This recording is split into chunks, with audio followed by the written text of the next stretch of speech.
Assalamualaikum warahmatullahi wabarakatuh.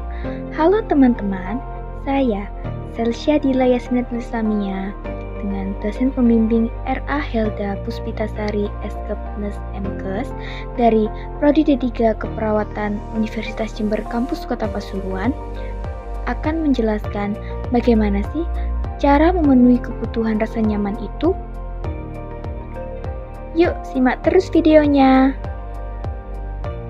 Pemenuhan kebutuhan rasa nyaman bisa dilakukan melalui 3 cara.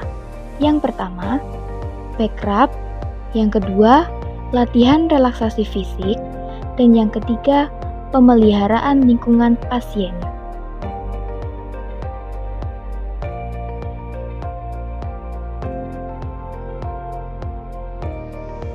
Satu, back rub. Back rub adalah melakukan tindakan keperawatan dengan cara memberikan massage atau pijatan pada klien dengan memenuhi kebutuhan rasa nyaman. Pemijatan ini pada punggung untuk memperlancar sirkulasi aliran darah dan mengurangi rasa nyeri. Tujuan dari back rub yaitu 1. Memperlancar sirkulasi darah, 2. Meningkatkan fungsi jaringan saraf, 3. Menurunkan ketegangan otot, 4. Melarutkan lemak, 5. Menstimuli sirkulasi kulit, 6. Menimbulkan relaksasi yang dalam, 7. Mengurangi nyeri pada tengkuk, 8.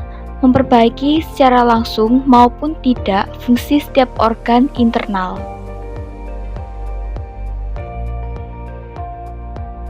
Indikasi back rub. 1. Klien dengan keluhan kekakuan dan ketegangan pada tengkuk. 2. Klien dengan gangguan sirkulasi darah pada punggung. 3. Klien dengan gangguan nyeri atau ketidaknyamanan. Alat dan bahan yang dibutuhkan: 1. Minyak untuk pijat, 2. Handuk,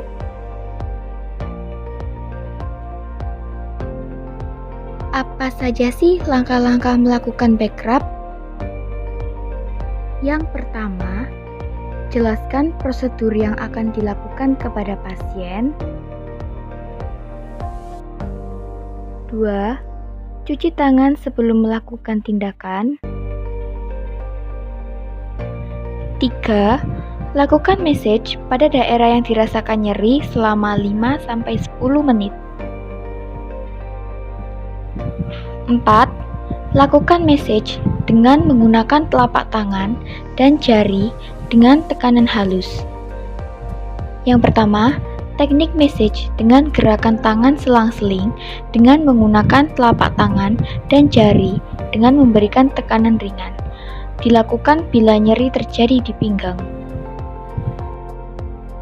Selanjutnya ada teknik remasan atau mengusap otot bahu, dapat dilakukan bila nyeri terjadi pada daerah sekitar bahu. Teknik massage dengan gerakan menggesek dengan menggunakan ibu jari dan gerakan memutar. Massage ini dilakukan bila nyeri dirasakan di daerah punggung dan pinggang secara menyeluruh. Selanjutnya, teknik eflorasi dengan kedua tangan dapat dilakukan bila nyeri terjadi di daerah punggung dan pinggang. Kemudian ada teknik petrisasi dengan menekan punggung secara horizontal. Yang terakhir ada teknik tekanan menyikat dengan menggunakan ujung jari, digunakan pada akhir massage daerah pinggang. Yang kelima, selalu mencuci tangan setelah melakukan tindakan. Yang terakhir, catat tindakan dan respon pasien terhadap tindakan yang telah diberikan.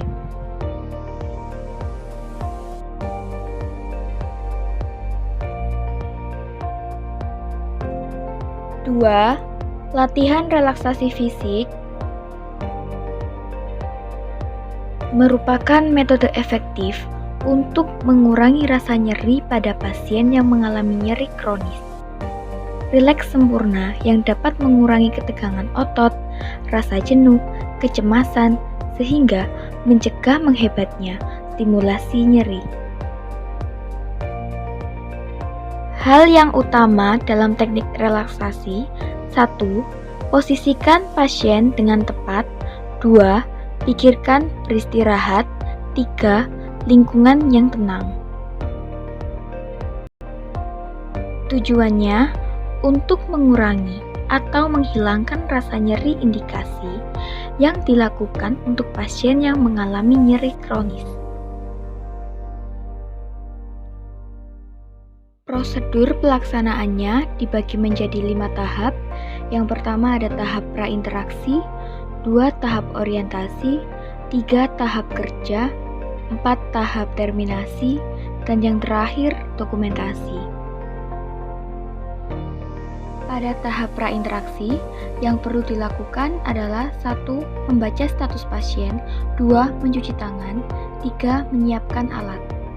Pada tahap orientasi, yang perlu dilakukan adalah 1.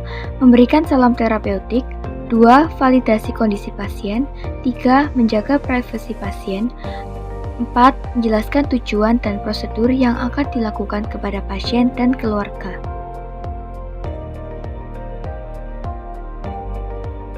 Tahap kerja meliputi 1. Ciptakan lingkungan yang tenang. 2. Usahakan tetap rileks dan tenang. 3. Menarik nafas dalam dari hidung dan mengisi paru-paru dengan udara melalui hitungan 1, 2, 3. 4. Perlahan-lahan, udara dihembuskan melalui mulut sambil merasakan ekstremitas atas dan bawah rileks. 5. Anjurkan bernafas dengan irama normal 3 kali. 6. Menarik nafas lagi melalui hidung dan menghembuskan melalui mulut secara perlahan-lahan. 7. Membiarkan telapak tangan dan kaki rileks. 8. Usahakan agar tetap konsentrasi. 9. Anjurkan untuk mengulangi prosedur hingga nyeri terasa berkurang. 10. Latihan dilakukan dalam 2 sesi, yaitu pada pagi hari pukul 9 dan siang hari pukul 1. Setiap sesi latihan nafas dalam dilakukan sebanyak 3 kali.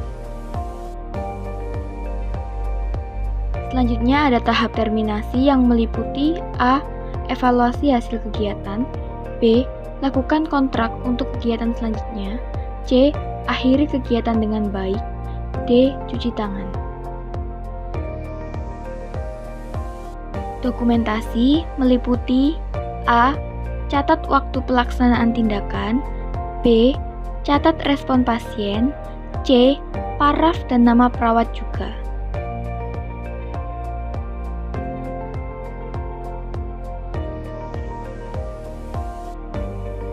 Tiga. Pemeliharaan lingkungan pasien. Membersihkan kamar pasien adalah kegiatan memelihara dan menjaga kebersihan kamar pasien sehingga terciptanya kondisi yang nyaman, bersih, dan sehat. Tujuan sebagai acuan penerapan langkah-langkah untuk membersihkan kamar pasien. Langkah-langkah penerapannya: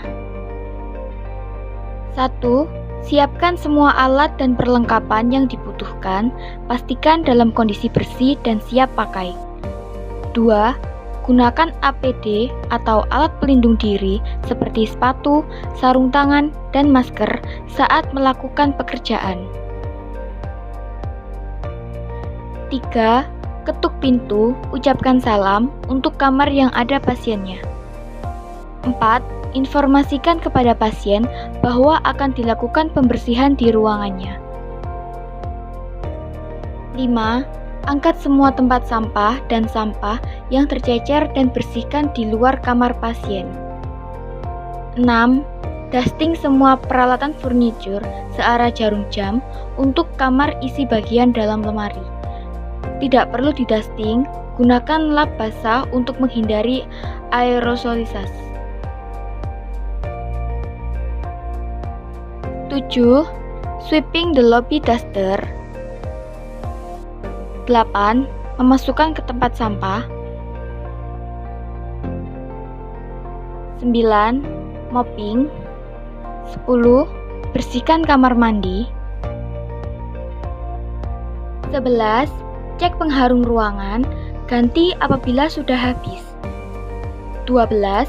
Untuk kamar isi, setelah selesai kerja, informasikan bahwa kita telah selesai mengerjakan kamar. Biasakan untuk mengucapkan salam atau greeting. 13. Cucilah tangan dengan menggunakan sabun setelah selesai melaksanakan pekerjaan. Terima kasih atas perhatiannya. Mohon maaf apabila ada salah kata. Semoga bermanfaat ilmu yang saya sampaikan. Wassalamualaikum warahmatullahi wabarakatuh.